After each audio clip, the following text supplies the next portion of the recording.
जय श्री हरि नारायण। मोहिनी एकादशी हिंदू धर्म में एक पवित्र और पुण्यदायक एकादशी है।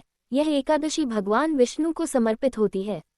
8 मई दिन गुरुवार इस वीडियो में है मोहिनी एकादशी। श्री हरि की पूजा करें कि आपकी पूजा सफल हो, जानिए मोहिनी एकादशी व्रत कथा। धर्मराज ने कहा, वासुदेव, वैशाख मास के शुक्ल पक्ष की एकादशी का क्या नाम है तथा इसके व्रत की विधि क्या है और उसके करने से क्या फल प्राप्त होता है।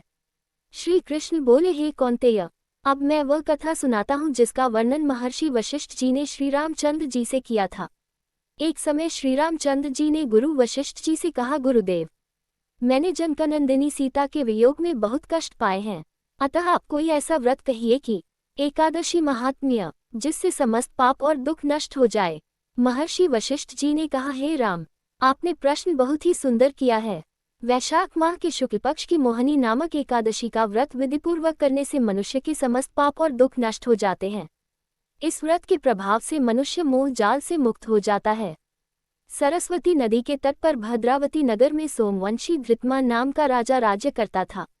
इसी नगरी में धनपाल नाम का धर्मात्मा पुण्यवान श्रीहरि भक्त धन धान्य से पूर्ण वैश्य रहता था। उसने नगर में अनेक भोजनालय, प्याऊ, कुआं, तालाब और धर्मशालाओं का निर्माण कराया था। उस वैश्य के 5 पुत्र थे, किंतु उस वैश्य का सबसे बड़ा पुत्र गुंडों की संगति करने वाला वैश्यागामी था। वह अपने पिता के धन को जुआ आदि बुरे कामों में खर्च करता था।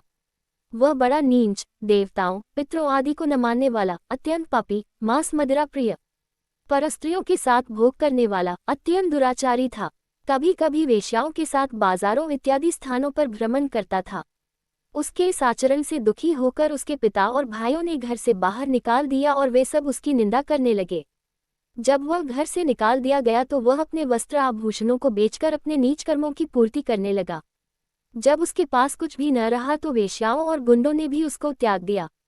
अब तो वह दरिद्रता के कारण भूख और प्यास से व्याकुल हो पेट भरने के लिए कोई मार्ग न देख रात्रि में चोरी करने लगा। एक बार उसे राजा के सिपाहियों ने चोरी करते हुए पकड़ लिया, परंतु उसके पिता की नैगामी के प्रभाव के कारण उसे छोड़ दिया। इसके बाद भी प्रतिदिन चोरियां करने लगा। दूसरी बार चोरी करते हुए पकड़ा गया तो राजा ने बंदीखाने में दिलवाकर अनेक यातना देकर देश निकाले की आज्ञा दे। एकादशी दी। राजा की आज्ञा से नगर के सेठ के पुत्र को राज्य छोड़ना पड़ा और वह जंगल में रहने लगा। वहां पर जीविका उपार्जन का कोई साधन न देखकर वह धनुष बाण बनाकर जंगल में पशु पक्षियों का वध कर उदर पूर्ति करने लगा। एक बार वह अपने शिकार की खोज करता हुआ भूखा प्यासा कौटिल्य ऋषि के आश्रम पर पहुंचा। उस समय ऋषि गंगा स्नान करके लौटे थे और अपना वस्त्र सुखाने को फटकार रहे थे। उससे जल के कुछ छोटे उसके शरीर पर भी पड़ गए, जिसके कारण उसको कुछ सुबुद्धि प्राप्त हुई। तब वह हाथ जोड़कर बोला, ही मुनि, मैंने अनेक पाप किए हैं, अतः आप मुझे कोई ऐसा उपाय बताइए कि जो बिना धन के हो सके और मैं पाप से मुक्त हो सकूं। तब कौटिल्य ऋषि ने उसे वैशाख शुक्ल पक्ष की मोहिनी एकादशी के व्रत का विधान कहा, जिसको विधिवत करने से वह वैश्य पुत्र पापों और दुखों से मुक्त हो विष्णु लोक को गया। इस व्रत के प्रभाव से मोह आदि नष्ट हो जाते हैं। इस दिन गौमूत्र का सागार लो। वीडियो पसंद आए तो लाइक करें और चैनल राधे राधे बोलो को सब्सक्राइब करें।